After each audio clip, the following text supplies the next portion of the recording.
Pada 2021 silam, terdengar sebuah kabar miris yang menggemparkan masyarakat. Seorang ustadz bernama Heri Wiryawan telah memperkosa 13 santriwati dengan paksaan. Lebih teganya lagi, belasan dari santriwati tersebut telah dinyatakan hamil. Kejadian ini menjadi bukti bahwa pelecehan seksual dapat terjadi dimanapun, kapanpun, termasuk di rumah ibadah sekalipun. Seorang pria melecehkan sejumlah wanita yang sedang sholat di musola Al-Afgan menempelkan alat kelaminnya kepada jamaah. Berarti pelaku ini masuk ke musola dengan sudah bertujuan untuk melakukan kekerasan seksual itu ya Pak? Dan kemaluannya dekat sang anak perempuan. Tragisnya lagi, aksi bejatnya itu ia lakukan di kamar mandi masjid di kawasan Gondokisuman, Yogyakarta. Ada 20 anak korban dari pencabulan yang dilakukan oleh SM ini.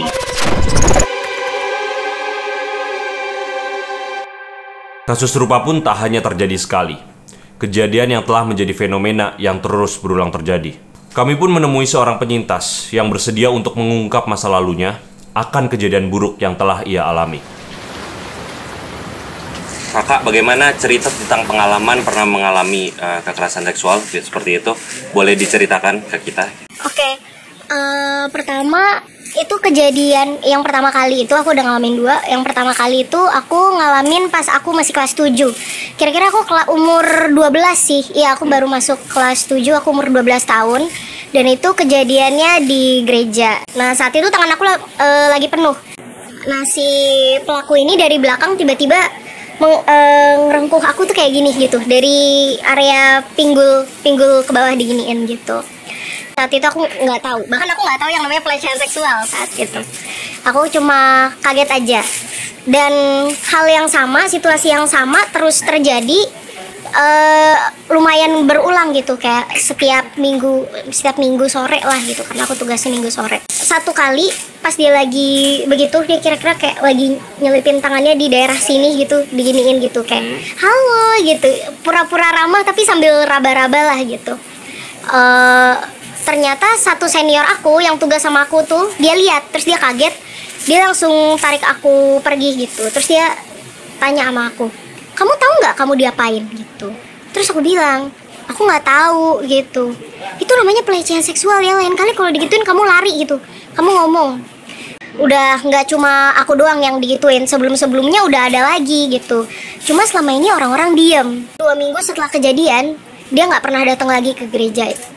Oke, kalau pengalaman yang kedua yang melakukan itu juga sama, pelayan juga, dia teman aku, kita bahkan teman dekat awalnya gitu. Saat itu aku lagi ngerayain ulang tahun di salah satu restoran, lagi mau pulang, jalan rame-rame keluar, tiba-tiba dia narik aku gitu kayak sini gitu, lalu ngusir teman-teman aku yang lain gitu. Dia bawa aku agak mojok, terus tahu-tahu langsung meluk, tapi bukan, kalau kita meluk kan misalnya warm gitu ya, hangat apa lembut gitu. Kalau ini nggak digencet gitu. Kejadian aku memang menggunakan baju yang backless gitu, sehingga itu bikin orang-orang yang tahu kisahnya, terutama teman-teman dari si pelaku ini, nganggep itu kesalahan aku. Mama aku ternyata lihat dari jauh dan mengira bahwa aku yang minta dipeluk. Respon pertama mamaku adalah ngomelin aku karena aku pakai bajunya backless. Ya aku juga nggak terima saat itu, kayak loh kok jadi salah aku, karena anak-anak cewek lain yang seumuran sama aku juga ulang tahun pakai bajunya sama gitu. Dan kalau aku misalnya pakai kayak gini juga bukan berarti aku pantas untuk dapat perlakuan seperti itu kan. Pengen lapor, ceritanya tuh pengen lapor, cuma nggak dikasih sama orang tuaku karena dia saat ini adalah seorang calon romo. Saat itu kejadian kita sama-sama masih SMA, cuma dia juga sudah diterima di salah satu sekolah untuk pendidikan jadi imam Katolik. Gimana gue percaya sama seorang romo kalau temen deket gue yang mau jadi romo aja kayak gini gitu. Apakah dari gereja ada sebuah hukuman yang diberikan kepada mereka atau enggak? Kalau untuk yang pertama yang ya, itu sepertinya dia dikeluarkan. Kalau untuk yang tidak, dia tidak dapat hukuman. Tapi dari gereja tahu akan hal itu? Kalau untuk lingkungan gerejanya kayak umatnya gitu, udah pada tahu. Dan dia saat itu posisinya cukup terpandang. Cuma ya orang-orang diam aja, dan sepertinya Romo pun mendengar gunjingan itu, but they do nothing. gitu. Hukuman yang pantas buat mereka tuh apa? Kalau untuk yang itu aku udah setuju sih, dia dinonaktifkan gitu. Jangan kasih tugas lagi.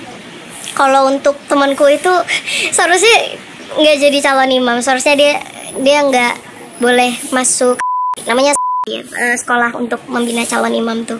Ya memang tidak pantas seseorang yang melakukan kejahatan seperti itu menjadi seorang imam. Kejadian ini menjadi titik ungkap akan banyaknya hal yang tertutupi oleh oknum-oknum dari pihak rumah keagamaan. Namun, beberapa pihak berpendapat lain. Beberapa tokoh agama memberikan opini berbeda akan kasus-kasus tersebut. Menurut saya itu sudah menjadi bukan rahasia lagi ya, karena semuanya sudah mendengarkan bahwa sederhananya kalau di dalam Islam yang baru tren saat ini adalah isu kekerasan di pesantren ya. Pelakunya tidak hanya santri dan bahkan pengajar di pesantren tersebut. Itu yang menyedihkan. Pelaku dan korbannya bisa siapa saja, bisa dari kalangan pemimpin umat, bisa dari kalangan umat itu sendiri, bisa juga dari kalangan di luar umat. Nah, kebanyakan pelaku pelecehan seksual adalah dari kalangan pemimpin umat. Biarpun saya tahu bahwa hal seperti ini kadang-kadang seperti gunung es, ya, yang hanya terdengar, ya, terlihat, tapi mungkin di bawah itu cukup banyak. Tetapi setidak-tidaknya tidak pernah melibatkan gereja selama ini yang saya alami. Manusia pada umumnya ini masih diliputi oleh hawa nafsu. Karena manusia ini bukan makhluk suci, sehingga ada kecenderungan-kecenderungan terbawa oleh hawa nafsu. Nietzsche juga pernah mengatakan bahwa ketika kita percaya kepada sesuatu yang dianggap keren, kemudian ternyata terbukti itu tidak keren, maka tentu akan sakit hati. Sama halnya ketika kita menganggap bahwa tempat ibadah dan bahkan pesantren itu adalah tempat-tempat yang sangat suci, yang sangat baik, ternyata tidak baik, maka tentunya itu sangat menyakitkan.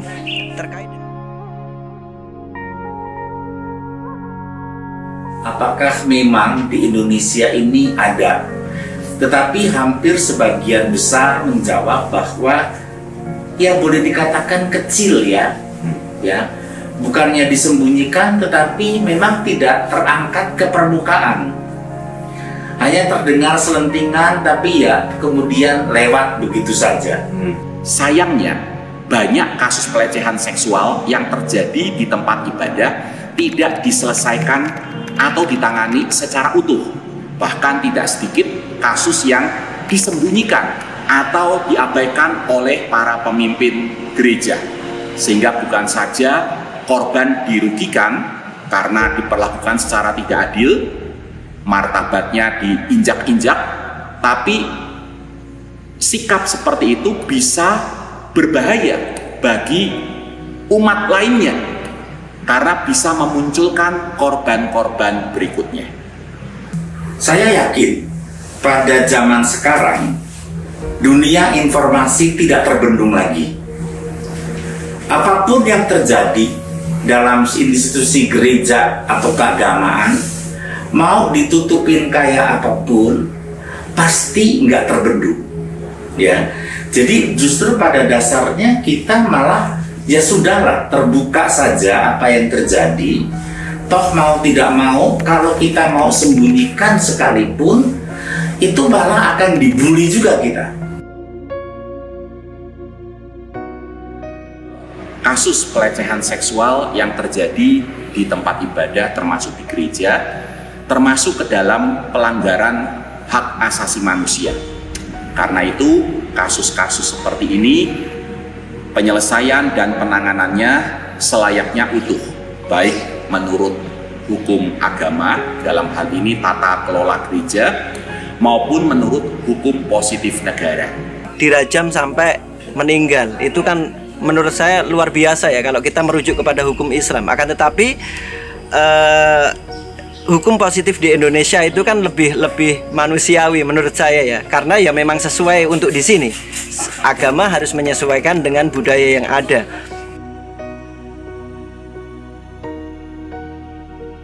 Jangan sampai kita hanya berpikir agama ini hanya berbicara surga dan neraka, tapi berbicara tentang moral. Karena isi dari keluhuran manusia ini adalah moralnya. Hal-hal terkait dengan kekerasan atau pelecehan seksual itu harus dikenalkan kepada mereka, karena mereka itu seakan hanya membatasi, oh agama itu ranahnya terkait dengan ibadah. Kalau hal-hal ini itu nggak terkait dengan agama, padahal sebenarnya agama itu ada kaitannya dengan sosial. Bagaimana agama itu sangat memanusiakan manusia. Jadi kalau kita mendengar kasus-kasus yang ada, itu kan sekali lagi karena ada kesempatan itu loh. Ya, kesempatan itu memberi peluang. Maka pencegahannya bagaimana? Ya jangan kasih ruang untuk menjadikan kesempatan. Pertama adalah ketika datang, berpakaianlah yang sopan. Kedua, tidak ada space. Jadi ruang-ruang itu sebisa mungkin kalau tidak dipakai, sebisa mungkin lebih baik dikunci.